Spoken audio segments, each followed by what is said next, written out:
Bismillahirrahmanirrahim. Assalamualaikum warahmatullahi wabarakatuh. Alhamdulillahirabbil alamin.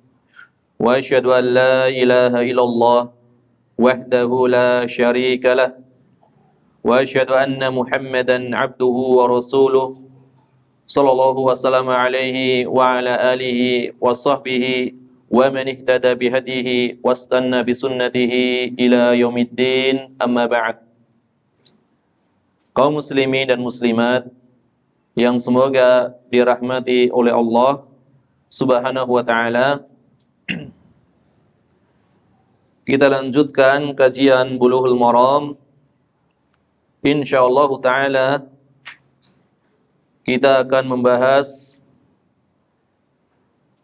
apa-apa yang berkaitan dengan cara mensucikan bekas air seni atau bekas kencing dari bayi laki-laki dan bayi perempuan. Jadi yang berkaitan dengan kaifiyatu tadhhiri thawb min baulil ghulami wal jariyah.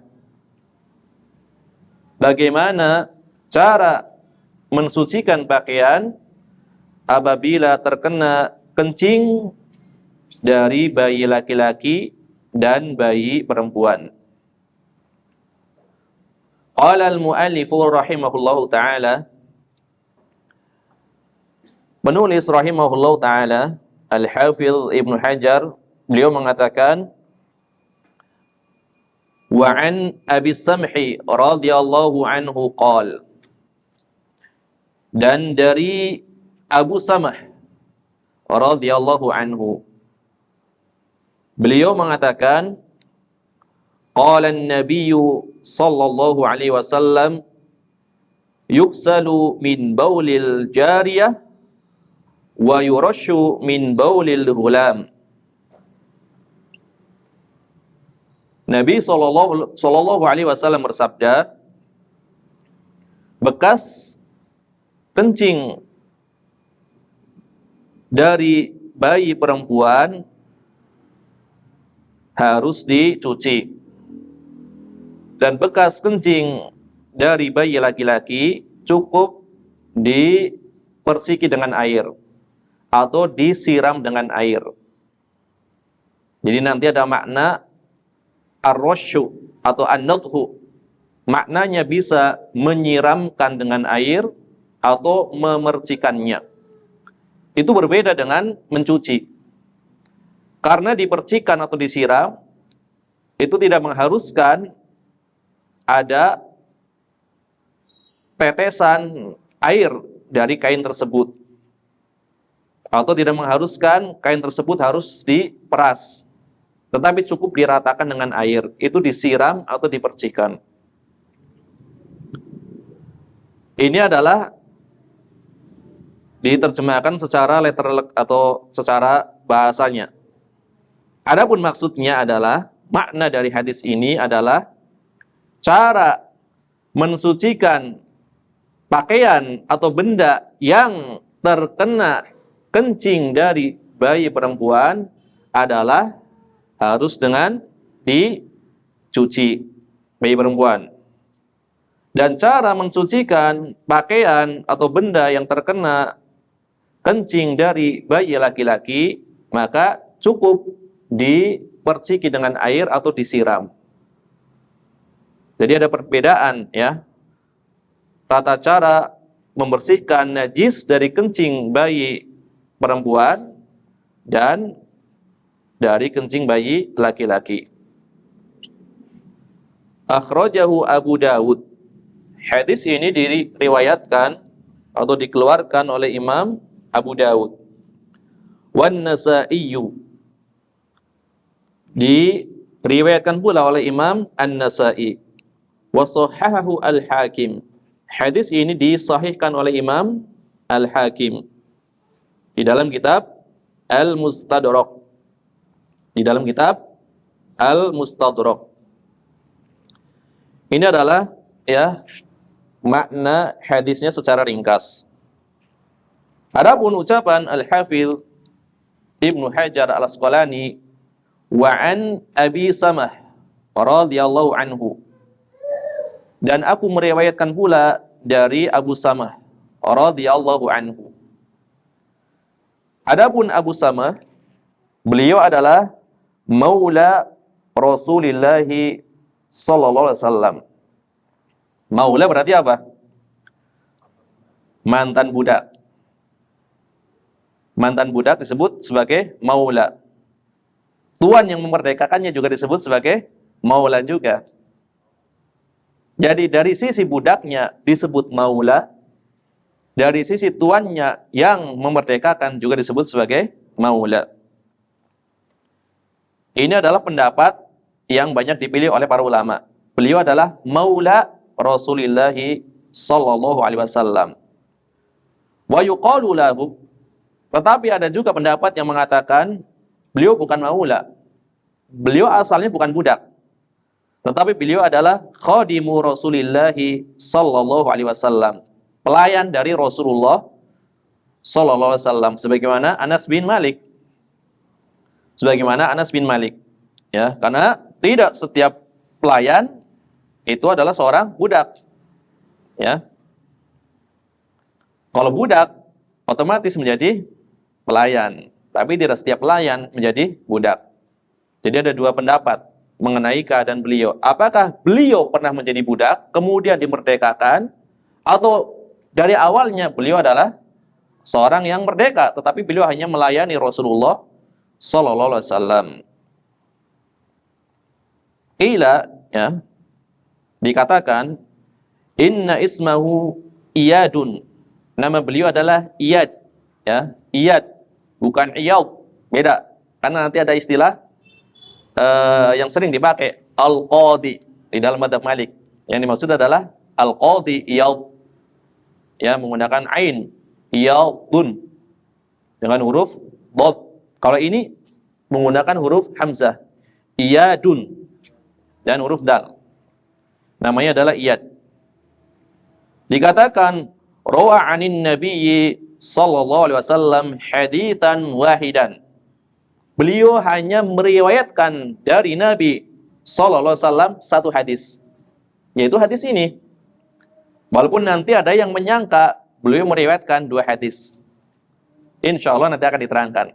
Padahal satu hadis, cuma hadisnya dibagi menjadi dua bagian. Jadi seakan-akan beliau meriwayatkan dua hadis. Insya Allah akan diterangkan. Jadi beliau meriwayatkan satu hadis saja. Ya. Rawa anhu Muhil ibnu Khalifah At-Ta'i. Adapun yang meriwayatkan dari beliau, dari Abu Samah ini, diantaranya adalah Muhil ibnu Khalifah At-Ta'i. Ya. Yang meriwayatkan dari beliau adalah Muhil ibnu Khalifah At-Ta'i. Qala Ibnu Abdul Bar, Imam Ibnu Abdul Bar, Abu Umar, Imam Yusuf Ibnu Abdul Bar mengatakan, yaitu di dalam kitab beliau, kitab Al-Isti'ab, Al-Isti'ab fi Ma'rifatil Ashab, ya, kitab tentang biografi para sahabat. Imam Ibnu Abdul Bar mengatakan, innahu dhalla wa la yudra aina mata. Jadi keadaan akhir kehidupan beliau menghilang. Hilang, tidak diketahui di mana beliau wafat. Di dalam ungkapan yang lain, Imam Ibnu Abdul Bar mengatakan beliau dibunuh, tetapi tidak diketahui di mana beliau wafat. Dan tidak diketahui kapan beliau wafat. Ya, ini yang diterangkan di dalam kitab-kitab biografi. Ya, diantaranya adalah di dalam kitab tadi Al-Isti'ab, kemudian di dalam kitab Al-Isabah karya Al-Hafidz Ibnu Hajar Al-Asqalani rahimahullahu taala. Demikian juga Al-Hafidz Ibnu Hajar membawakan biografi ini di dalam kitab beliau Tahdzibut Tahdzib. Tahdzibut Tahdzib. Dan rata-rata para ulama yang membawakan biografi beliau semuanya membawakan secara ringkas. Hanya sebatas seperti yang kita bawakan tadi, ringkas biografinya. Tidak diketahui di mana beliau wafat, tidak diketahui kapan beliau wafat. Dikatakan beliau dibunuh. Ya, sebagaimana perkataan Al-Hafidz Yusuf bin Abdul Bar An-Namari rahimahullahu taala. Jadi beliau ya wafatnya tidak diketahui radhiyallahu anhu. Ini adalah yang berkaitan dengan sedikit biografi dari Abu Samah, ya, Abu Samah radhiyallahu anhu. Adapun hadis ini tadi dikatakan akhrajahu Abu Dawud. Ya, hadis ini dikeluarkan atau diriwayatkan oleh Imam Abu Dawud di kitab asalnya, yaitu di dalam kitab Thaharah, di dalam Sunan Abu Dawud, di dalam kitab Thaharah. Bab baulus sabiyyi yusibu thawb. Bab kencing bayi, ya, kencing bayi laki-laki yang mengenai pakaian. Dari jalur tadi yang dibawakan Muhil ibn Khalifah. Dari jalur Muhil ibn Khalifah. Muhil ibn Khalifah mengatakan haddatsani Abu Samah. Abu Samah telah menceritakan kepadaku, kata Muhil ibn Khalifah. Qala, kemudian Abu Samah mengatakan, kuntu akhdumun nabiyya sallallahu alaihi wasallam. Aku pernah menjadi pelayan atau pernah melayani Nabi sallallahu alaihi wasallam. Fakana idza arada an yaghtasila qala wallini qafaka. Dan kebiasaan Nabi sallallahu alaihi wasallam apabila beliau ingin mandi, kata Abu Samah, maka beliau mengatakan, dekatkan tengkukmu, mendekatlah kepadaku. Wa uwallihi qafaya, maka aku pun mendekatkan tengkukku, leherku. Wa asturuhu bihi, kemudian aku menutupi, ya, Nabi sallallahu alaihi wasallam. Jadi mandi ditutupi agar tidak kelihatan. Terkadang Nabi sallallahu alaihi wasallam memberitakan siapa? Fatimah radhiyallahu anha, putri beliau, ketika beliau mandi agar ditutupi dengan kain. Jadi apabila ada orang mandi atau kencing, apabila sudah tertutup, sebenarnya sudah syar'i. Misalkan kencing di balik pohon, tentu pohon yang tidak berbuah. Pohon yang tidak berbuah. Dia ya ditutupi oleh pohon, maka sudah mencukupi. Ya. Jadi kadar minimalnya tidak kelihatan, ya. Tidak kelihatan tubuhnya itu. Ini Nabi SAW mengatakan kepada Abu Samah, wallini qafaka fa uwallihi qafaya. Dekatkan kepadaku tengkukmu, maka aku pun mendekatkan tengkuk. Itu bagian lehernya. Kemudian aku menutupi Nabi SAW. Kemudian Abu Samah melanjutkan, fa'utiya bihasanin au Husain radhiyallahu anhuma. Maka kemudian didatangkan Hasan atau Husain. Ini ragu-ragu, ya, rawinya ragu-ragu. Kalau bukan Hasan berarti Husain. Jadi Hasan atau Husain itu datang kepada Nabi SAW. Yang otomatis Nabi SAW memegangnya. Fabala ala sodrihi. Fabala ala sodrihi. Kemudian Hasan atau Husain itu kencing di atas dada Nabi SAW. Kencing di atas dada Nabi SAW. Fajitu aghsiluhu. Maka aku mendatangi Nabi SAW ingin mencuci bekas kencing tersebut. Faqala, maka Nabi SAW mengatakan, yughsalu min baulil jariyah wa yurashu min baulil ghulam. Kencing bayi perempuan itu harus dicuci. Adapun kencing bayi laki-laki maka cukup dipercikan dengan air saja atau disiram dengan air saja. Ini adalah sababul wurud hadisnya. Ini adalah sababul wurud hadisnya. Bagian depan dan bagian akhir itu dibawakan semua. Kisahnya dibawakan semua. Maka dikatakan wa akhrajahu an-Nasa'i mufarriqan fi mawdi'ain. Imam An-Nasa'i membawakan riwayat ini, beliau membaginya menjadi dua bagian, dibawakan di dua tempat. Ya. Ya, membawakan di dua tempat. Dibagi hadisnya, bagian awal sampai bagian akhir oleh Imam An-Nasa'i. Nisfuhu al-awwal fi babi dzikril istitar indal ikhtisal. Karena kebutuhan dari bab. Bagian yang pertama, Imam An-Nasai membawakan hadisnya di dalam bab penyebutan ya istitar. Jadi menutupi diri ketika apa? Ketika mandi. Babnya adalah bahwasanya seorang yang mandi hendaknya menutupi dirinya dari pandangan orang lain. Bagian awalnya, karena tadi kan dikatakan dekatkan tengkukmu, kemudian ditutupi Nabi SAW. Oleh Al-Imam An-Nasai, bagian pertama dibawakan di dalam bab ya penyebutan ya tentang menutupi diri ketika sedang mandi.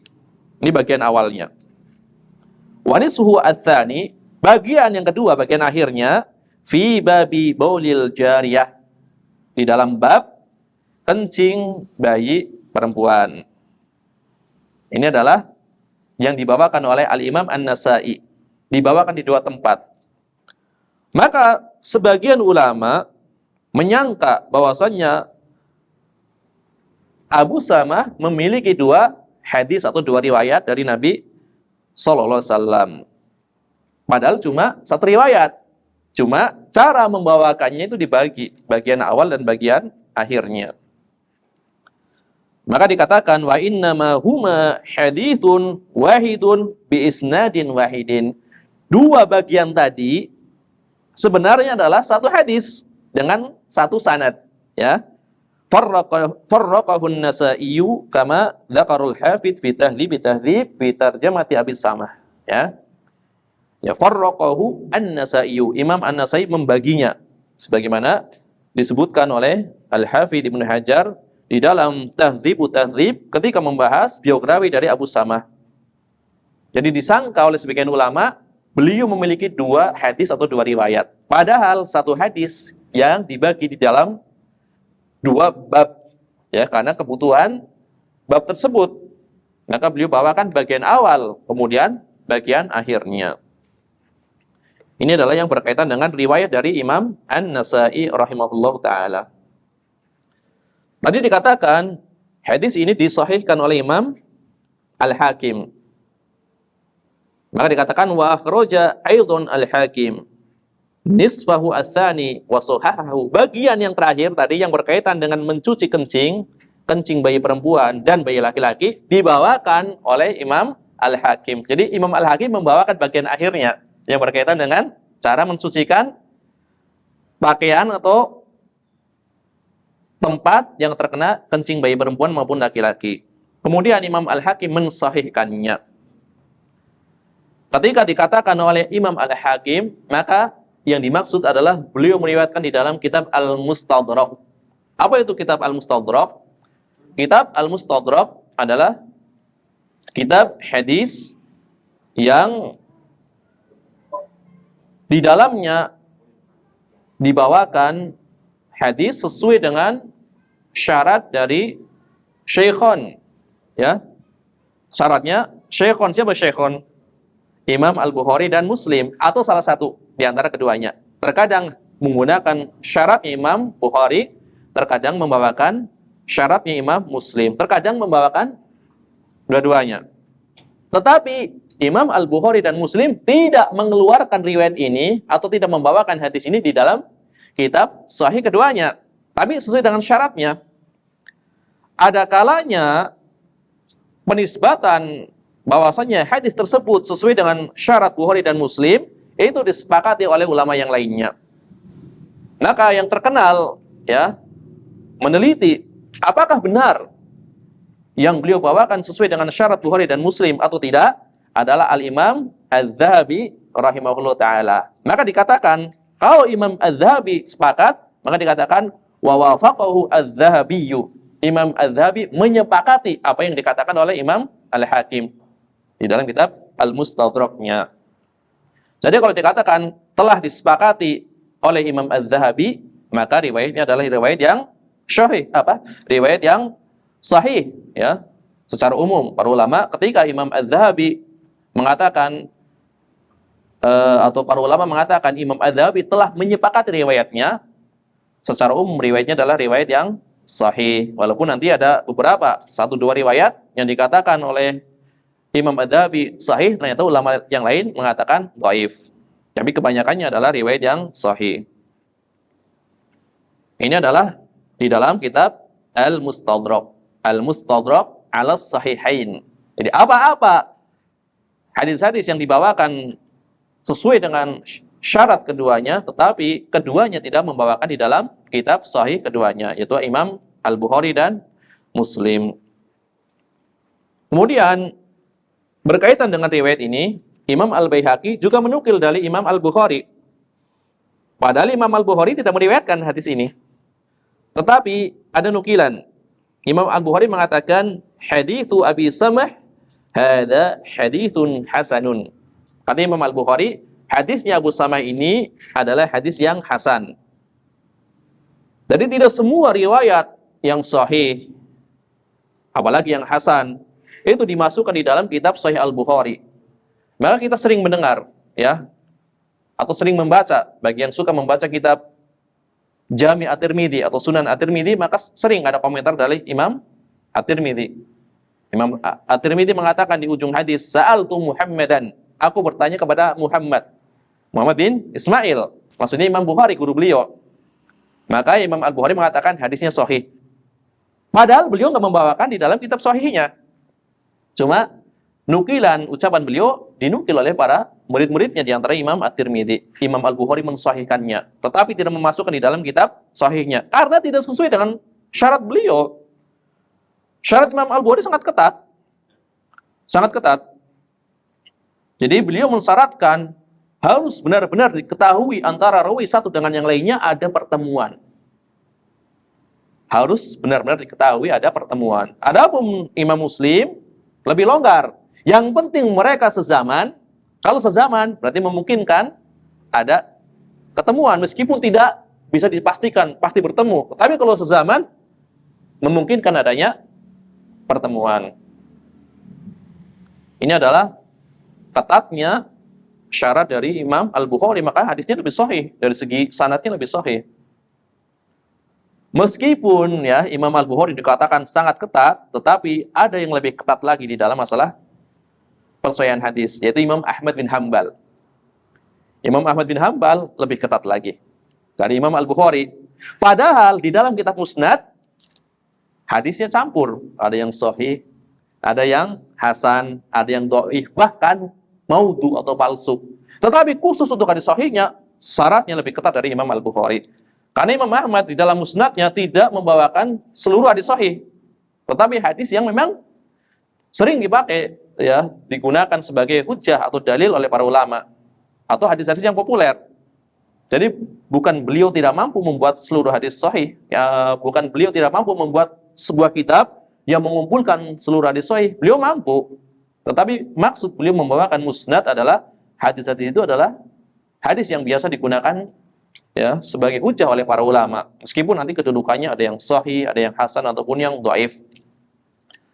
Karena nanti di antara usul beberapa mazhab itu lebih mendahulukan hadis dhaif daripada qiyas. Tetapi ada syaratnya. Dhaifnya misalkan ringan, bukan dhaif yang parah. Dhaifnya ringan. Ya. Kemudian jalurnya banyak, maka memungkinkan untuk naik derajatnya menjadi hasan li ghairihi. Hasan bukan karena zatnya, tapi karena faktor yang lainnya. Nah, ini apa di antara para ulama usulnya adalah apabila suatu permasalahan tidak ada hadis yang sahihnya, maka didahulukan mengambil hadis dhaif, ya, didahulukan mengambil hadis dhaif daripada melakukan qiyas. Itu adalah madhab Hambali. Madhab Hambali. Selama masih ada hadisnya dhaif ringan, maka dijadikan dalil, tidak langsung qiyas. Adapun sebagian ulama seperti Imam Abu Hanifah ketat, ya, dalam standar menggunakan riwayat untuk berdalil. Beliau menggunakan riwayat yang sahih. Maka apabila tidak ada riwayat yang sahih, maka beliau memilih menggunakan qiyas. Ya, maka ma'ruf, ya, ungkapan beliau, idza shahhal hadits fa huwa madhhabi. Ini ungkapan Imam Abu Hanifah, yang kemudian nanti Imam Asy-Syafi'i juga mengucapkan yang semisal. Idza shahhal hadits fa huwa madhhabi. Kemudian permasalahannya, ungkapan hadis dhaif di dalam mazhab Hambali ini juga berselisih antara kaum mutaqaddimin, ya, kaum mutaqaddimin, ulama terdahulu, kemudian mutawassitin pertengahan atau mutakhirin. Adapun kaum mutakhirin yang dimaksud hadis dhaif memang dhaif. Memang dhaif. Adapun sebagian mutawassitin atau mutaqaddimin yang dimaksud hadis dhaif oleh Imam Ahmad bin Hambal adalah hadis yang derajatnya tidak sampai sahih, jadi hasan. Hasan li ghairihi masuk hadis dhaif. Ya, sebagai mutaqaddimin seperti itu. Adapun mutakhirin ya memang dhaif hadisnya, benar-benar dhaif. Jadi ketika dikatakan hadis dhaif lebih didahulukan daripada qiyas di dalam mazhab Hambali, ulama di dalam mazhab Hambali pun berselisih apa yang dimaksud dhaif di dalam ucapan Imam Ahmad bin Hambal. Apakah benar-benar zahirnya dhaif atau adalah hadis hasan? Karena ketika itu istilah hadis adalah belum ada istilah hasan. Jadi hasan itu populer di zaman Imam At-Tirmidzi. Meskipun tadi ada riwayat dari Imam Al-Bukhari dikatakan hadisnya Abu Sama adalah hadis hasan, tapi beliau jarang menggunakan ungkapan seperti itu Imam Al-Bukhari. Yang paling sering menggunakan ini adalah hadis hasan, ini hasan gharib, ini adalah hasan sahih Imam At-Tirmidzi. Maka mulailah ya para ulama setelahnya mengikuti ya metode Imam At-Tirmidzi di dalam membagi status atau kedudukan atau tingkatan hadis-hadis. Ada hadis sahih, yang tertinggi tentu mutawatir. Ada hadis mutawatir, kemudian hadis sahih, kemudian hadis hasan, hasan sahih, kemudian hasan li dzatihi, kemudian hasan li ghairihi, kemudian dhaif. Ini adalah yang populer dari ungkapan yang dibawakan oleh Imam At-Tirmidzi. Kemudian riwayat ini, riwayat yang kita bawakan tadi, yang berkaitan dengan cara mensucikan kencing bayi perempuan maupun bayi laki-laki, ini memiliki syawahid, ya, penguat. Di antaranya adalah hadis dari Ali radhiyallahu anhu, Ali bin Abi Thalib radhiyallahu anhu. Beliau mengatakan, anna Rasulullah sallallahu alaihi wasallam qala fir radi. Qala fir radi. Nabi SAW pernah bersabda yang mengenai bayi yang masih menyusui, berkaitan dengan bayi yang masih menyusu. Nabi mengatakan yumdahu baulul hulam. Yumdah maknanya apa? Maknanya banyak di dalam bahasa Arab.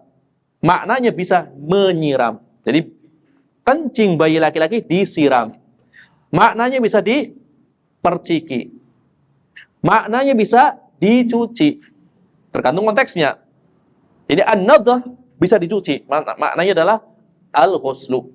Maknanya bisa menyiram, maknanya bisa memerciki. Tetapi di dalam konteks hadis ini maksudnya adalah diperciki saja. Ya.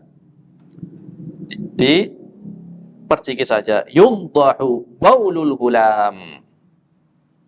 Bekas kencing bayi laki-laki adalah dipercikan dengan air. Wa yuhsalu baulul jariyah. Bekas kencing bayi perempuan adalah dicuci. Qala Qatadah, maka Qatadah mengatakan, hadza idza lam yat'ama at-ta'ama. Ini apabila keduanya, baik bayi laki-laki ataupun bayi perempuan tersebut belum memakan selain air susu. Fa idza ta'ama ghusila jami'a. Apabila keduanya telah memakan selain air susu, maka kedua-duanya harus dicuci. Itu bekas kencingnya dari kedua jenis bayi tersebut harus dicuci. Ini adalah penguat hadisnya, ya, penguat hadis dari Abu Samah. Hadis yang diriwayatkan oleh Ali bin Abi Thalib radhiyallahu anhu. Kemudian ada juga penguat hadis lainnya. Ya. Di antaranya adalah hadis dari Ummul Fadl. Dari Ummul Fadl yang namanya Lubabah bintul Harith. Ummul Fadl mengatakan, kana al-Husain ibnu Ali radhiyallahu anhuma fi hijrin Nabi sallallahu alaihi wasallam fabala alaihi. Al-Husain itu putra Ali radhiyallahu anhuma, itu pernah berada di pangkuan Nabi SAW, dipangku oleh Nabi SAW. Kemudian Husain kencing ya di baju Nabi SAW, ya kencing di baju Nabi SAW sedang dipangku, ya cucu kesayangan beliau sedang dipangku, kemudian kencing mengenai baju Rasulullah SAW. Fakultu, maka kata Ummul Fadl, aku mengatakan, ilbas tauban wa'tini izaraka hatta ahsilahu. Ya Rasulullah, silakan kau memakai pakaian yang baru, maksudnya pakaian yang baru. Kemudian berikan kepada aku kain sarungmu, sehingga aku bisa mencucinya. Jadi bagian yang terkena kencing tersebut berarti bagian bawahnya, pakaian bawahnya, izar. Karena orang Arab dahulu memakai pakaian atas dan pakaian bawah. Pakaian atas namanya rida, selendang atas. Pakaian bawah namanya izar atau sarung. Sarung itu pakaian asli orang Arab, pakainya sarung. Para sahabat memakai sarung, izar. Ya, maka Nabi mengatakan di dalam beberapa hadisnya, ya, izratul mu'min ila nisfi saqain. Sarungnya seorang muslim idealnya itu adalah sampai pertengahan betis. Ini menggunakan kalimat atau kata izar, sarung, pakaian orang Arab ketika itu. Maka kata Ummul Fadl, ya Rasulullah, silakan engkau memakai pakaian engkau yang baru. Sini sarungnya bawa ke saya, sehingga aku bisa mencucinya. Maka Nabi mengatakan, innama yuksalu min baulil untha. Yang harus dicuci itu apabila terkena kencing bayi perempuan. Wa yumdahu min baulil dzakar. Adapun kencing bayi laki-laki, maka cukup disiram saja, diratakan dengan air. Ya, tidak perlu dicuci. Kalau dicuci berarti bisa untuk diperas airnya. Kalau disiram belum tentu bisa diperas, sekadar rata saja, diratakan. Bagian yang terkena kencing kemudian diratakan, baik dengan cara diperciki ataupun disiram secara langsung untuk meratakan tempat yang terkena kencing tersebut. Ini adalah riwayat penguat dari hadisnya Ummul Fadl, ya, Ummul Fadl, Lubabah bintul Harits radhiyallahu anha. Kemudian satu riwayat lagi, ya, Syekh Abdullah Al-Fauzan di dalam Minhatul Alam, beliau mengatakan wa warada fi baulil ghulam khassatan haditsu Ummu Qais binti Miqsan. Terdapat hadis, ya, yang berkaitan dengan kencing bayi laki-laki khusus. Kalau tadi kan umum, kencing bayi perempuan dan laki-laki. Ini ada riwayat khusus yang berkaitan dengan kencing bayi laki-laki, khusus bayi laki-laki. Dari hadisnya Ummu Qais, ya, bintu Miqsan. Ummu Qais binti Miqsan. Annaha atat bibnin laha sahirin lam ya'kul at-ta'ama ila Rasulillah sallallahu alaihi wasallam. Jadi Ummu Qais ini, bintu Miqsan ini, itu pernah membawa bayi laki-lakinya yang masih kecil, yang dia belum memakan atau belum mengkonsumsi selain air susu, ya, dibawa kepada Rasulullah SAW. Fajlasahu Rasulullah SAW fi hijrihi. Maka Nabi SAW mendudukan bayi tersebut di pangkuannya, ya. Fabala ala taubihi. Maka kemudian bayi tersebut, ya, kencing di pakaian atau mengenai pakaian, kencingnya mengenai pakaian Rasulullah sallallahu alaihi wasallam. Fada'a bima'in fanadhahu wa lam yaghsilhu. Maka Nabi SAW mengatakan, ambilkan air, kemudian Nabi menyiramkannya atau memercikannya, dan Nabi tidak mencuci pakaian yang terkena kencing bayi tersebut. Ini khusus bayi laki-laki riwayatnya. Khusus bayi laki-laki riwayatnya. Maka Syekh Abdullah Al-Fauzan kemudian mengatakan, wa min hadza yatabayyanu anna al-Bukhari wa Musliman lam yukhrija fi sahihaihima ahadits at-tafriqah baina baulil gulami wal jariyah. Maka nyata telah jelas bahwasanya Imam Al-Bukhari dan Muslim tidak memasukkan di dalam kitab keduanya, kitab sahih keduanya, ya, hadis-hadis yang membedakan antara kencingnya bayi laki-laki dan perempuan. Ya, illa anal Bukhariya istahsana haditha bisamah kama taqaddam. Hanya saja Imam Al-Bukhari tadi ada komentarnya yang dinukil oleh Imam At-Tirmidzi yang mengatakan hadisnya Abu Samah yang berkaitan dengan kencing bayi laki-laki dan perempuan adalah hadis yang hasan. Meskipun Imam Al-Bukhari dan Muslim tidak memasukkan, ya, hadis yang berkaitan dengan perbedaan cara mensucikan kencing bayi laki-laki dan perempuan di dalam kitab sahih keduanya. Tetapi nukilan penghasanan beliau terhadap riwayat Abu Sama ada, yaitu oleh Imam At-Tirmidzi rahimahullah ta'ala, murid beliau, di antara murid terdekat Imam Al-Bukhari rahimahullah ta'ala. Maka kesimpulannya, hadisnya adalah hadis yang sahih, ya, dengan jalur-jalur yang banyak. Ini adalah berkaitan dengan riwayatnya. Jadi tadi hadisnya Abu Samah dikuatkan dengan 3 atau berapa? Ya, 3 riwayat.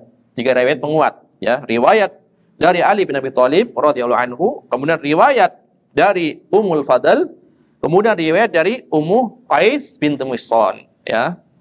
Jadi kesimpulannya adalah hadisnya hadis yang sahih. Ini adalah bagian, ya, yang berkaitan dengan takhrij hadis yang dibawakan oleh Al-Hafidz Ibnu Hajar rahimahullah ta'ala. Ini berlalu berapa menit ini? Takut kelamaan ini. Setengah jam, ya. Biasanya nggak sadar, bablasan. Bismillah.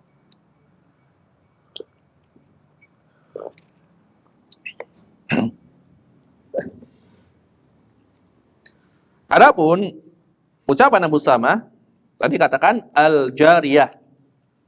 Kita sering mendengar hadis jariyah, dikatakan hadis budak wanita. Dan jariyah itu mempunyai beberapa makna, yaitu mempunyai makna yang banyak. Makna jariyah. Secara asal yang dimaksud dengan jariyah, jariyah sebenarnya adalah wanita yang masih muda, itu sebutnya jariyah. Kita nyebutnya apa? Pemudi gitu ya. Pemudi, kan ada pemuda, ada pemudi. Ya, remaja gitu. Wanita yang masih muda itu disebut sebagai jariyah. Ya, disebut sebagai jariyah. Itu asalnya. Akan tetapi yang dimaksud jariyah di dalam hadis ini adalah bayi yang masih di dalam masa menyusui. Bayi perempuan, bayi kecil, ya. Bayi tentu kecil.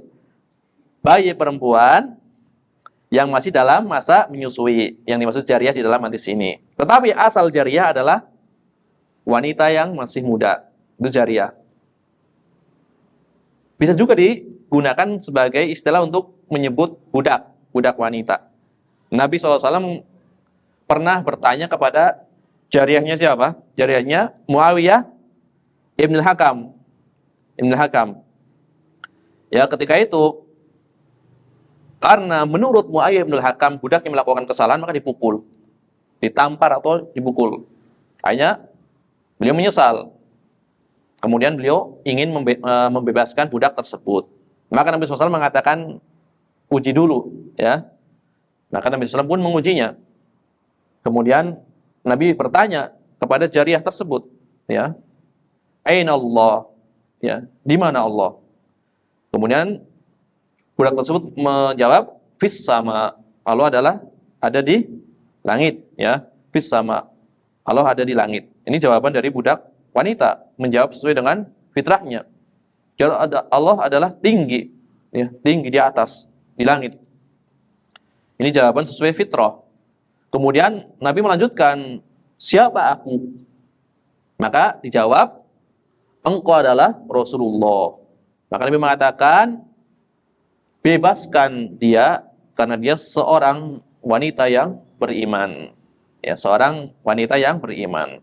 Nah, ini riwayat Muslim. Berarti sebagian, ya, sebagian tokoh mengingkari kesahihan riwayat ini. Ya, mengingkari kesahihan riwayat ini. Hadis tentang jariyah adalah hadis yang dhaif, dikatakan hadis yang muttarib, sanadnya goncang dan seterusnya. Sanadnya goncang. Padahal diriwayatkan oleh Imam Muslim. Kemudian para ulama telah mensahihkan riwayatnya. Kemudian ditakwil, ya, dengan beberapa riwayat yang lain. Yaitu yang dimaksud adalah bahwasannya maksud Allah di atas langit, maksudnya bahwasannya dia mengakui bahwasannya Allah adalah satu-satunya zat yang diibadahi. Jadi pengakuan tentang ketauhidan. Jadi jauh sekali takwilnya. Apa hubungannya Allah di langit? Jawab kan, di mana Allah? Di mana Allah? Allah di atas langit. Maka ditakwil. Maksudnya bahwasannya budak wanita ini mengakui keesaan Allah Tabaraka wa Ta'ala. Jauh sekali. Kan kita lagi membahas di mana. Ya kan? Kemudian ditakwil juga. Di mana di sini maknanya bukan makan, bukan tempat, tapi makan, kedudukan. Di mana kedudukan Allah bagimu? Nah, ditakwil seperti itu. Kedudukan Allah bagiku adalah dialah Allah satu-satunya zat yang disembah. Jadi namanya takwil pasti memalingkan dari asal makna yang sebenarnya. Hakikatnya bukan takwil, tapi tahrif, menyimpangkan maknanya. Adapun takwil dibolehkan atau tidak? Tentu dibolehkan kalau memang takwil yang benar. Karena takwil maknanya adalah tafsir. Apabila ada dalil yang mendukungnya, maka takwil dibolehkan, tapi bukan dalam perkara asma wa sifat. Tafsir maknanya. Makanya doanya Nabi SAW untuk Ibnu Abbas bagaimana? Allahumma faqihu fid din. Ya Allah, pahamkanlah anak ini yaitu Ibnu Abbas di dalam agama. Wa 'allimhu at-ta'wil.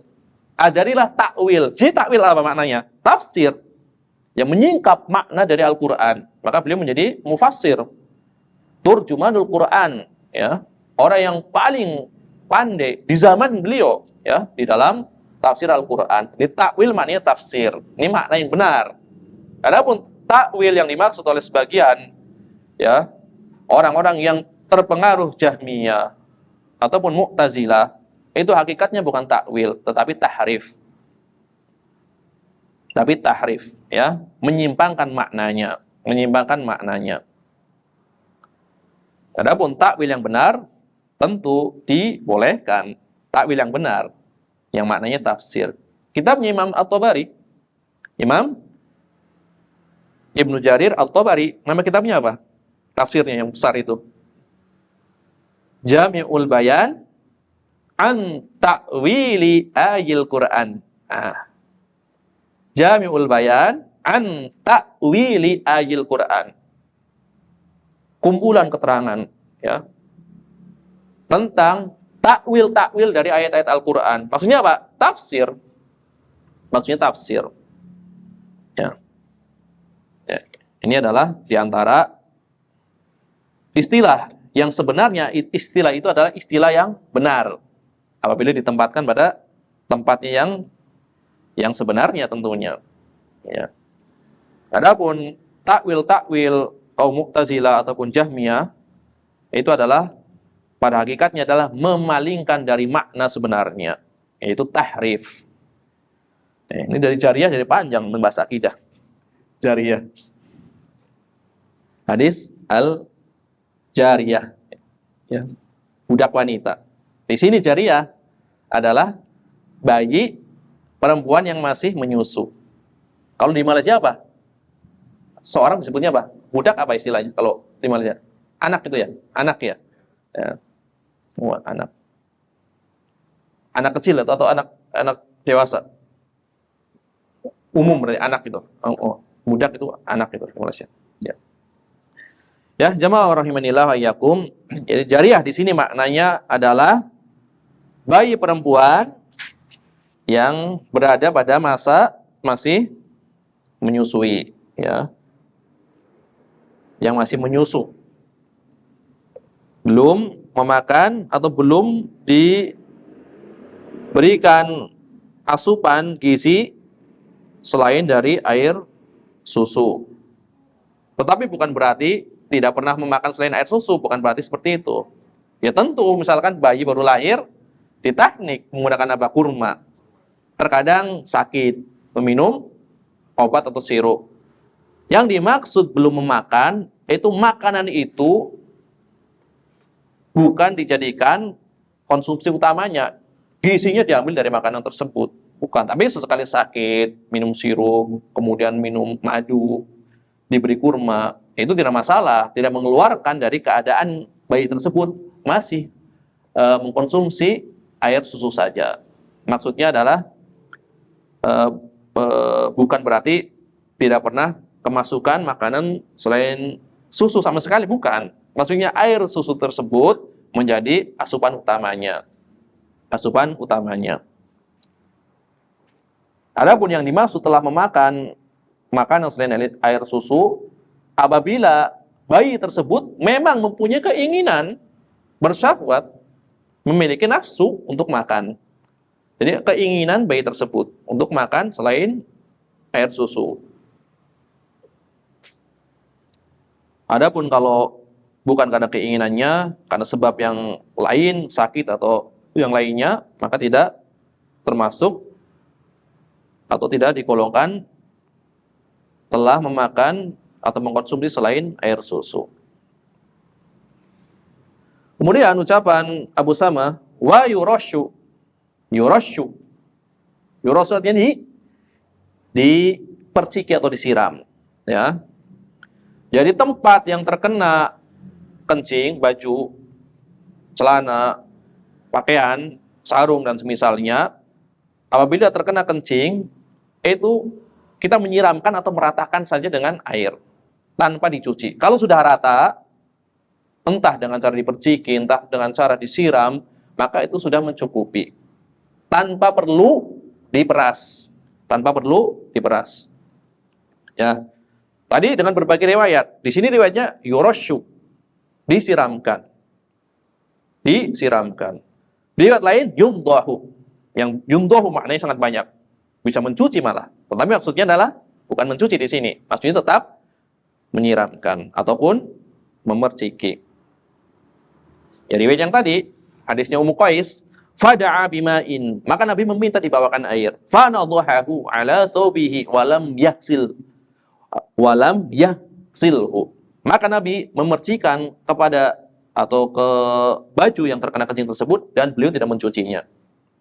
Maka ada perbedaan antara mencuci dengan menyiramkan, mencuci dengan memercikan.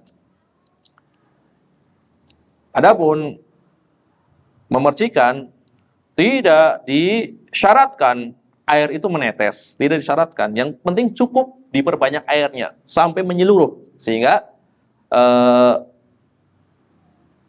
bagian yang terkena najis tersebut tertutupi oleh air yang disiramkan atau dipercikan. Jadi tidak disyaratkan harus menetes ataupun mengalir. Apalagi harus sampai diperas. Ini adalah yang berkaitan dengan ar-rasyu, nyiram ataupun memerciki, atau an-nadhu. Ini banyak ini istilah yang digunakan, berbagai riwayat. Yang maknanya berserikat. Maknanya berserikat. Jadi dalam bahasa Arab itu banyak sekali. Misalkan wudu. Wudu. Kalau wudu secara syar'i kita mengetahui mencuci anggota khusus yang diperintahkan oleh Allah Tabaraka Ta'ala, ya. Mencuci di antara 4 anggota khusus yang diperintahkan oleh Allah Subhanahu wa taala di dalam surat Al-Maidah. Tetapi terkadang yang dimaksud dengan wudu adalah hanya mencuci saja, wudu secara lughah. Bahkan cebok, bersuci dengan menggunakan air dikatakan wudu. Maka dikatakan, kenapa antum sebagian sahabat mengatakan kepada sahabat yang lainnya, kenapa antum tidak bersuci dengan menggunakan batu, tidak menggunakan batu? Kemudian dikomentari, karena kebiasaan wanita wudunya adalah menggunakan air. Maksudnya apa nih? Ceboknya menggunakan air. Jadi wudu terkadang maknanya adalah mencuci saja, bukan wudu syar'i. Kemudian ucapan Abu Sama al-Hulam, dan sering menyebut hulam. Beberapa hadis riwayat yang menyebutkan tentang hulam, seperti riwayat dari Umar ibn Abi Salamah. Umar ibn Abi Salamah yang ketika itu berada di pengasuhan Rasulullah SAW. Ketika makan bareng, Umar bin Abi Salamah tangannya kemana-mana, dinampan. Maka dinampan makan bareng, tangannya kemana-mana. Ya, beliau mengatakan kuntu hulaman. Hulam di sini. Kuntu hulaman fi hajri Rasulillah sallallahu alaihi wasallam. Aku ketika itu masih kecil. Berada di bawah pengasuhan Rasulullah sallallahu alaihi wasallam karena bapaknya wafat, kemudian ibunya Ummu Salamah dinikahi oleh Nabi sallallahu alaihi wasallam akan menjadi ummul mukminin. Maka Umar bin Salam mengatakan, wa kanat yadi tatishu fi sohfah. Ketika itu tanganku kemana-mana dinampan, ya kan? Maka Nabi mengatakan, ya gulam, ya gulam. Ini panggilan sayang, wahai anak kecil, ya gulam. Sammillah, ucapkanlah bismillah. Jadi nggak dikritik kesalahannya dulu, tapi diajari dulu adab makan yang benar dulu. Kesalahannya kan apa tadi? Adabnya. Kesalahan di dalam masalah adab, tangannya kemana-mana, ya kan? Tapi nggak dikritik dulu maksudnya. Nabi mengatakan mengajari yang benar dulu. Sammillah, sebutlah nama Allah, ya, ucapkan bismillah. Wakul biyaminik, makanlah dengan tangan kanan. Bakul mimma yalik, kemudian makan yang terdekat darimu. Jadi jangan kemana-mana tangannya. Nah, maka kata Umar bin Abi Salamah, maka senantiasa apa yang diajarkan oleh Rasulullah SAW menjadi sifat atau cara makanku itu. Jadi makan dengan tangan kanan, ya, didahului dengan bismillah, kemudian makan dengan tangan kanan, kemudian makan yang terdekat. Jadi Rasulullah SAW di dalam mengajarkan dengan penuh hikmah. Jadi tidak langsung dikritik kesalahannya, malah diajarkan adab dulu yang paling utama. Ya, ini adalah berkaitan dengan hulam. Ya, hulam ini maksudnya di sini adalah anak yang masih kecil. Dari usia, dari awal dilahirkan sampai balik. Sampai balik. Dari lahir, ya, keluar dari perut ibunya sampai balik, itu disebutnya sebagai hulam. Itu disebutnya sebagai hulam. Ini asalnya seperti itu. Tapi terkadang orang yang usianya udah tua sampai 40 tahun bahkan, kadang masih disebut sebagai hulam. Tapi sebagai apa? Sebagai majas, kiasan. Ya, sebagai majas atau sebagai kiasan. Kenapa? Padahal usianya sudah 40 tahun, 30 tahun, kenapa masih disebut sebagai hulam? Bukan sesuai dengan mana aslinya, tetapi sebagai kiasan. Kenapa? Karena dia pernah melalui fase anak kecil tersebut, pernah mengalami masa anak kecil tersebut, jadi tetap dia disebut sebagai hulam. Nah, adapun hulam yang dimaksud di dalam hadis ini adalah tadi dari awal dia dilahirkan sampai balik. Dalam konteks hadis ini adalah ketika masih menyusui. Dalam konteks hadis ini, jadi bayi laki-laki yang masih menyusu itu disebut sebagai hulam di dalam hadis ini. Ya. Nah, ini dikuatkan oleh riwayat Ali bin Abi Thalib radhiyallahu anhu yang kita sebutkan tadi. Ya, di dalam riwayat Imam At-Tirmidzi dengan lafaz baulul hulami ar-radhi. Ya. Kencing dari anak kecil laki-laki yang sedang atau dalam masa masih menyusu, ya. Dalam masa masih menyusu. Ini adalah makna hulam. Ini adalah berkaitan dengan, ya, pembahasan makna-makna di dalam hadis ini. Adapun beberapa pelajaran yang bisa diambil dari hadis ini, ya. Syekh Abdullah Al-Fauzan mengatakan, al-hadisu dalilun 'ala tafriqi baina baulil gulami wa baulil jariyah. Hadis ini, ya, menunjukkan bahwasanya ada perbedaan, ya, cara mensucikan tempat atau pakaian yang terkena kencing bayi laki-laki dan kencing bayi perempuan. Ada perbedaan. Dibedakan antara kencing bayi laki-laki dan kencing bayi perempuan. Wa annahu yajibu fihi ma isti'malul ma. Maka keduanya, baik kencing bayi laki-laki maupun perempuan, maka wajib, ya, di dalamnya, di dalam menghilangkan najisnya menggunakan air. Dua-duanya menggunakan air, ya, dua-duanya menggunakan air karena dua-duanya najis. Cuma cara menggunakan airnya dibedakan. Tapi tetap harus menggunakan air. Ya. Wa inna ma at-tafriqah fi kaifiyatil isti'mal. Yang dibedakan hanya kaifiahnya, tata cara mensucikannya. Kalau bahannya yang digunakan tetap harus menggunakan air tohur. Ya, air tohur. Karena jumhur ulama mengatakan najis itu hanya bisa disucikan dengan air tohur. Ini jumhur ulama. Tidak bisa najis itu disucikan dengan selain air tohur. Ini jumhur ulama. 3 madhab. Kalau kita nisbatkan kepada 4 madhab. Adapun madhab Abu Hanifah, apapun bahan selain air, sifatnya bisa menghilangkan najis, maka dianggap telah mencukupi. Misalkan, ada kotoran atau najis yang menempel pada baju. Kemudian dia siramkan ya ke atas pakaian tersebut dengan bensin. Kemudian hilang najisnya. Menurut madhab Abu Hanifah suci. Adapun jumhur ulama tidak. Harus menggunakan air tahur. Air yang suci mensucikan. Di antara dalilnya adalah riwayat ini. Nabi ya memerintahkan agar ya bekas kencing bayi baik laki-laki ataupun perempuan itu cara mensucikannya adalah dengan menggunakan air. Hanya beda tata caranya. Bahannya sama menggunakan air tahur.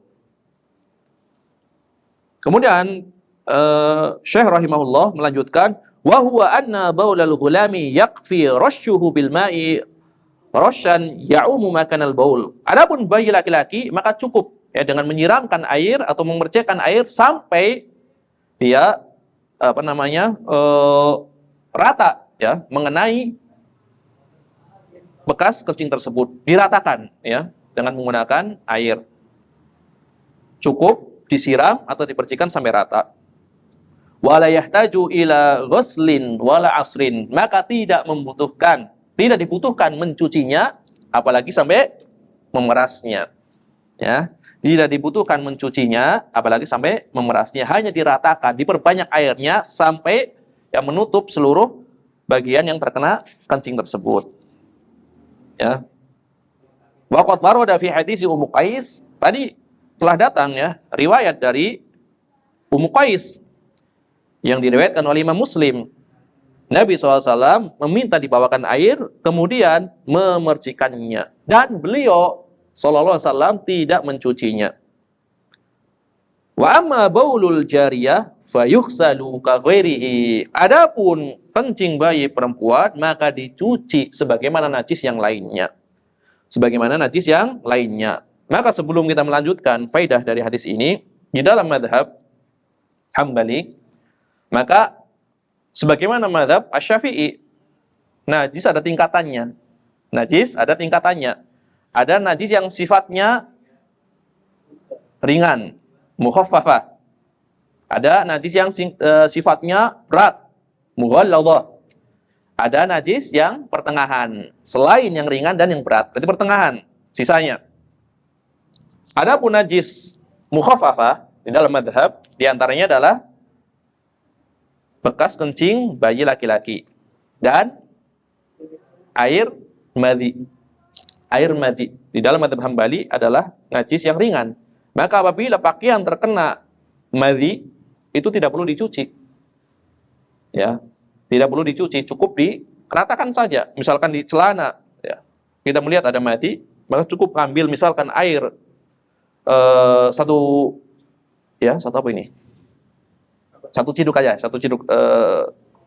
satu genggam ya. Kemudian cukup disiramkan ke celana yang terkena madhi tersebut. Karena mukhaffafah, ya, najis yang ringan. Jadi madhi dan kencing bayi laki-laki yang belum mengkonsumsi selain air susu. Yang kedua adalah najis mughalladhah, najis yang berat. Najis yang berat. Maka di dalam madhab adalah najisnya anjing. Najisnya anjing. Kemudian dikiaskan ya dengan kias awlawiyah, kias yang lebih utama, yaitu babi. Kalau anjing saja yang nasnya tidak ada di dalam Al-Qur'an tentang kenajisannya itu najis-najis yang berat, maka mim babi aula, lebih layak babi sebagai apa? Sebagai hewan yang dihukumi sebagai najis mughalladhah juga. Jadi babi dan anjing itu najis berat di dalam madhab Hambali. Seluruhnya adalah najis, badannya adalah najis, liurnya adalah najis. Ya. Rambutnya, bulunya adalah najis.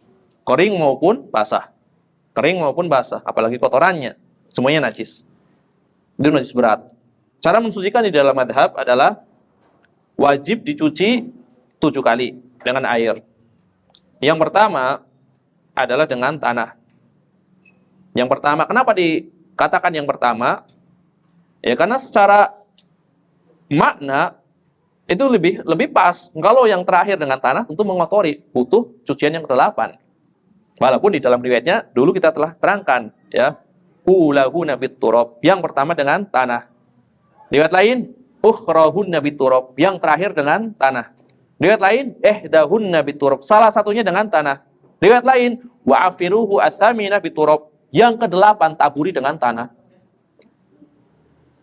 Tapi semuanya ya mengacu bahwasannya disyaratkan menggunakan 2 alat bersuci di dalam mensucikan najis mughalladzah, yaitu air dan tanah. Air dan tanah. Ini najis yang kedua. Dari ringan kemudian berat. Adapun yang ketiga, sisanya berarti apa? Najis mutawassithah, najis sedang. Selain najis atau selain 2 najis yang kita sebutkan tadi. Berarti najisnya najis sedang. Di dalam madhab Hambali, cara mensucikannya adalah harus dicuci 7 kali. Harus dicuci 7 kali, tapi tanpa tanah. Najis mutawassithah. Ini dalam madhab Hambali. Cara mensucikannya adalah dicuci 7 kali. Berarti kalau seorang kencing misalkan, kencing najis apa berarti? Hah? Mutawassithah kencing. Kencing orang dewasa, mutawassithah. Ya, kencing orang dewasa. Maka cara mensucikannya adalah 7 kali basuhan di dalam madhab Hambali. Ini adalah pendapat muktamad di dalam madhab Hambali. Adapun riwayat kedua, maka tidak perlu 7 kali. Selama hilang asarnya, hilang bekasnya, maka sudah cukup mensucikan. Dan ini banyak dipilih oleh para muhakkik, terutama ulama mutakhirin di dalam madhab Hambali. Ya. Kenapa tadi dikatakan harus 7? Harus 7 kali, seperti itu. Karena ya anjing saja liurnya keluar dari apa? Dari mulut. Mulut adalah bagian yang paling mulia dari makhluk hidup, paling suci harusnya. Itu saja harus dicuci 7 kali. Maka kotoran yang lainnya tentu lebih layak dicuci 7 kali. Ya, kencing, kemudian kotoran anak Adam dan seterusnya. Hanya saja kenapa tidak ada tanah? Karena tanah di sini sifatnya adalah ta'abbud, ya, ta'abbudi, sifat ta'abbudi. Akal tidak bisa mencerna. Walaupun Imam Ibnu Daqiqil Id mengatakan gini, Imam Ibnu Daqiqil Id mengatakan mengenai apakah mencuci najis anjing itu adalah ta'abbud, artinya akal tidak bisa mencerna, hanya melaksanakan perintah, sifatnya berarti ibadah, atau bisa dicerna maknanya. Maka kata Imam Ibnu Daqiqil Id seperti ini. Apabila ada 2 hukum atau 2 perkara yang berlaku di dalamnya, jadi ada perselisihan di dalamnya antara ini adalah ta'abbud atau ini adalah makulatul makna. Maknanya ada, bisa dicerna. Maka dibawa kepada makulatul makna.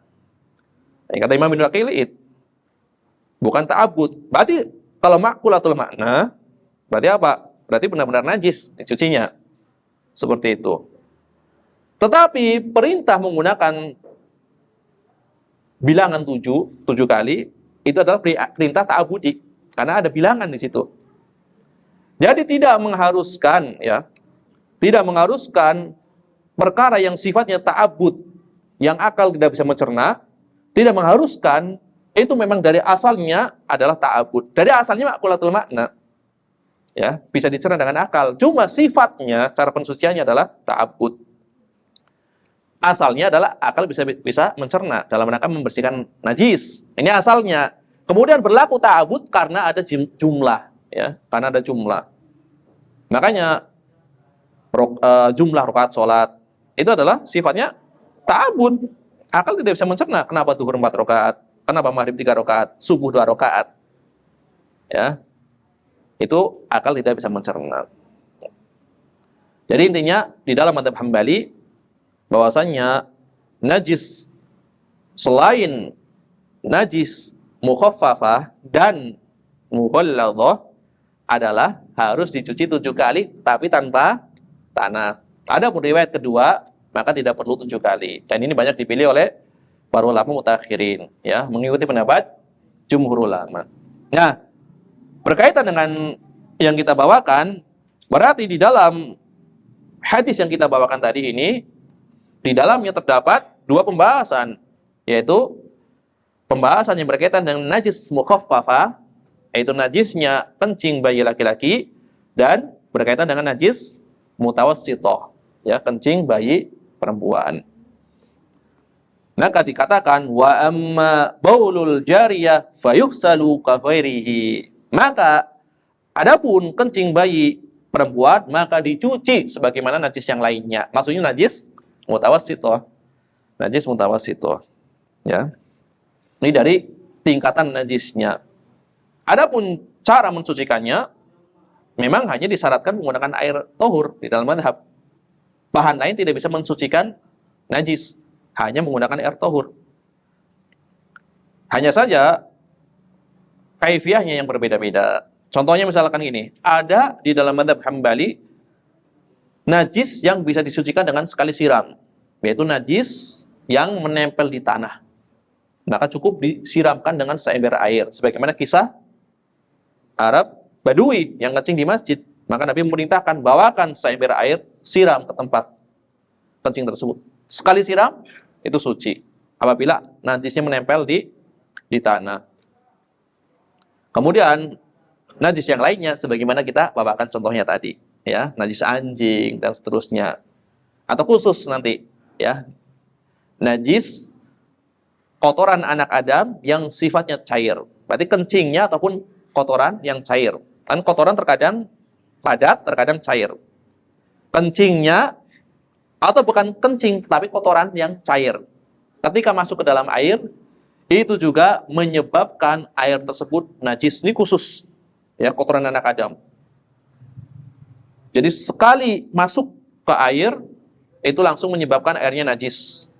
Meskipun airnya banyak. Banyak berarti apa ukurannya dalam mazhab? 2 kula ke atas.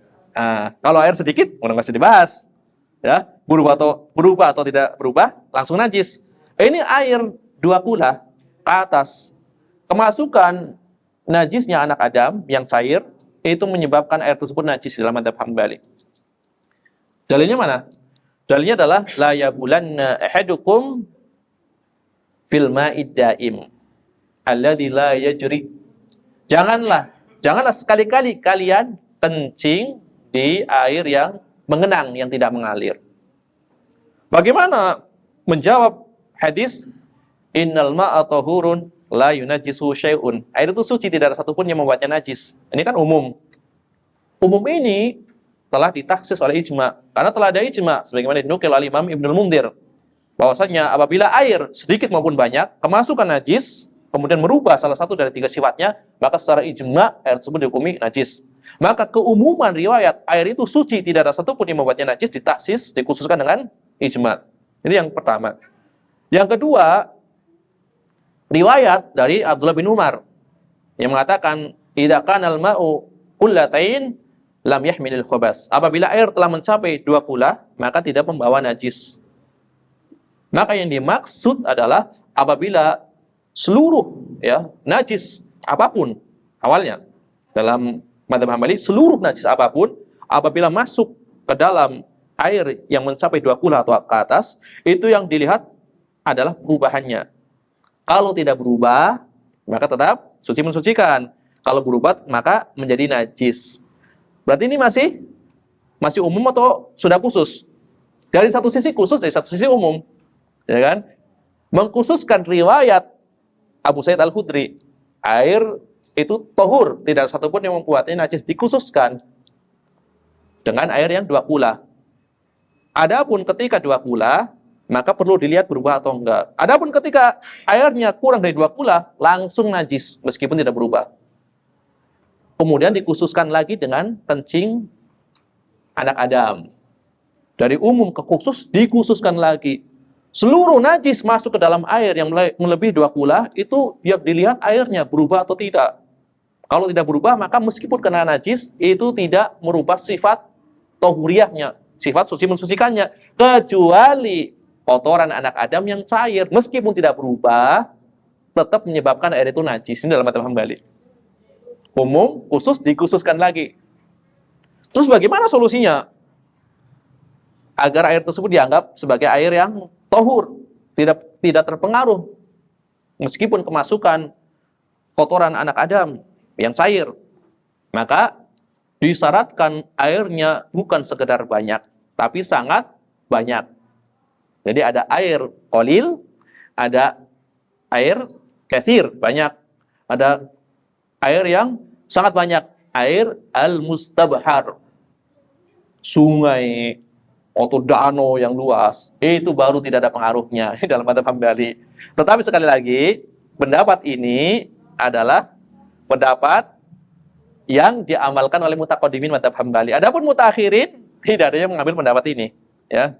Sebagaimana diterangkan oleh Al-Qadi, ya, Alauddin Ali bin Sulaiman Al-Mardawi di dalam Al-Insaf. Mazhab Hambali mutaakhirin di dalam masalah ini mengikuti pendapat jumhur ulama. Asal airnya 2 kulah ke atas, maka yang dilihat adalah perubahannya, berubah atau tidak. Meskipun kemasukan air kencing anak Adam, tetap dihukumi sebagai air suci mensucikan selama tidak berubah. Kita bawakan agar kita mengetahui di dalam mazhab Hambali dalam permasalahan air ini adalah sangat ketat. Itu. Ya, ini beberapa ya perkara yang berkaitan dengan ya najis di dalam mazhab Hambali, dari tingkatannya, kemudian dari jenis-jenis najisnya. Kita lanjutkan, ya. Syekh Abdullah Al-Fauzan mengatakan, anna hadzal hukma wa huwa nadhuhu wa rashuhu muqayyadun bima idza lam ya'kul at-ta'ama kama qayyadahu bihi ar-rawi wa huwa Qatadah rahimahullah. Hukum ini itu yang berkaitan dengan menyiram, memercikan ataupun mencucinya, itu diikat apabila bayi tersebut, ghulam tersebut belum diberi asupan selain air susu, sebagaimana diterangkan oleh rawi, yaitu Qatadah rahimahullah taala. Ya.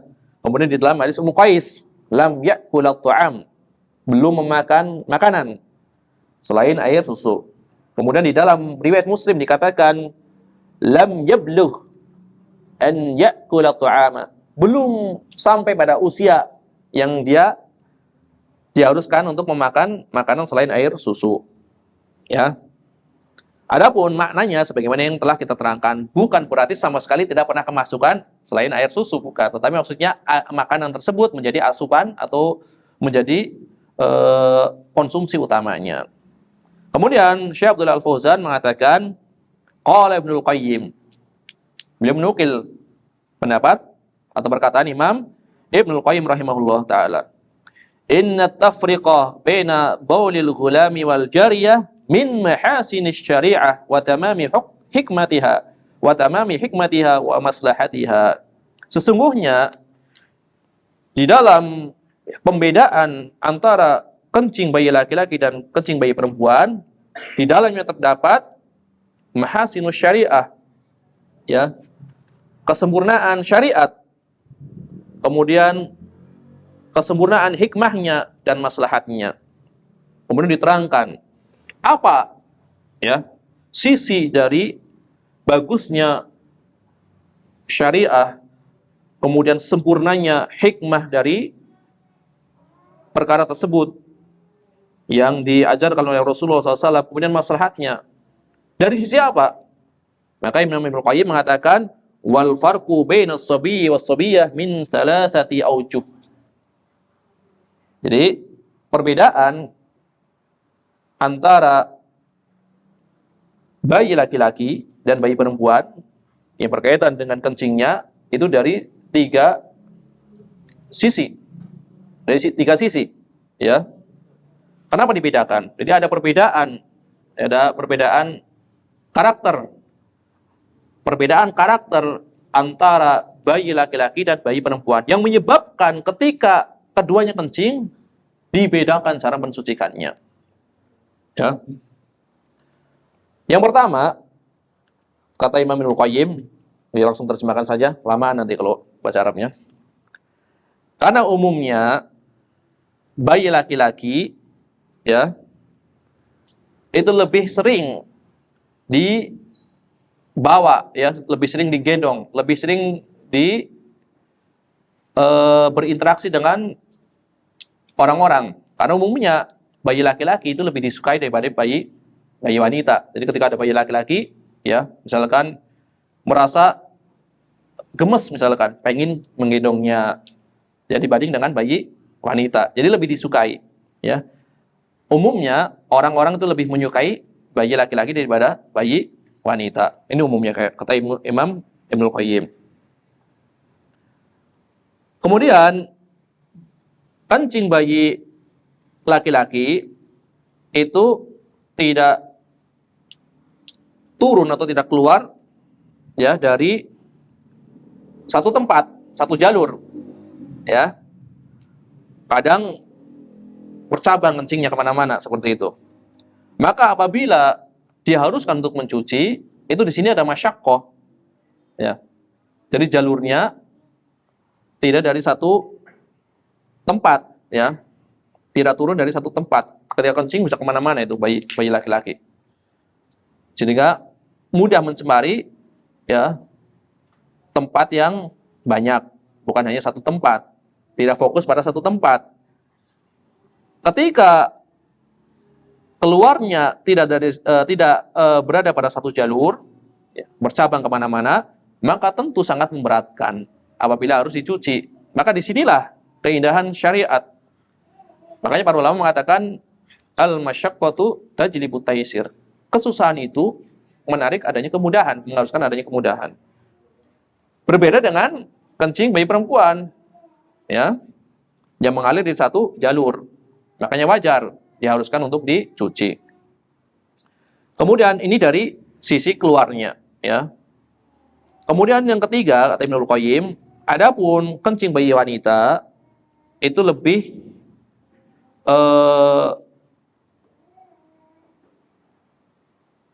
di sini dikatakan ahbath, ya, lebih kotor, wa'antan, dan aromanya lebih tidak sedap.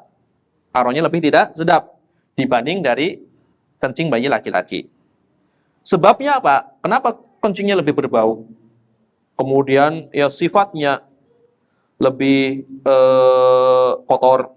Karena bayi laki-laki mempunyai sifat panas ya. Di kemaluannya yaitu memiliki sifat panas. Sehingga mengurangi ya panas tersebut bisa mengurangi aroma yang tidak sedapnya. Ya. Kemudian kenapa bayi wanita lebih kotor atau baunya lebih tidak sedap? Karena adanya rutubatul unsa, ya. Kelembaban pada wanita yang menyebabkan baunya lebih tidak sedap. Sedangkan di dalam alat reproduksi laki-laki itu sifatnya panas. Sehingga ketika panas bisa menghilangkan atau bisa menekan bau yang keluar. Makanya panas itu meringankan bau dari kencing tersebut. Ini adalah di antara hikmah yang dibawakan oleh Imam Ibnul Qayyim. Kenapa dibedakan antara bayi laki-laki dan bayi perempuan di dalam cara mensucikannya? Ini dari Imam Ibnul Qayyim. Kemudian disebutkan oleh Imam Ibnu Majah, disebutkan oleh Imam Ibnu Majah dari Abu Yaman Al-Misri. Abu Yaman Al-Misri mengatakan, "Sa'altu Syafi'iyya an hadisin Nabi sallallahu alaihi wasallam yurashu min baulil ghulam wa yughsalu min baulil jariyah." Aku pernah bertanya kepada Imam Asy-Syafi'i rahimahullah taala tentang hadis yang berkaitan dengan bahwasannya kencing bayi laki-laki itu disiram saja. Kemudian kencing bayi perempuan dicuci. Wal ma'ani jami'an wahidun, ya. Wal ma'ani jami'an wahidun. Padahal kan keduanya dari laki-laki dan perempuan kan sama-sama air. Ya satu jenis, sama-sama air kencing. Kenapa dibedakan? Imam Syafi'i menjawab gini. Li'anna bawlal ghulam minal ma'i wattin. Karena kencing bayi laki-laki berasal dari air dan tanah.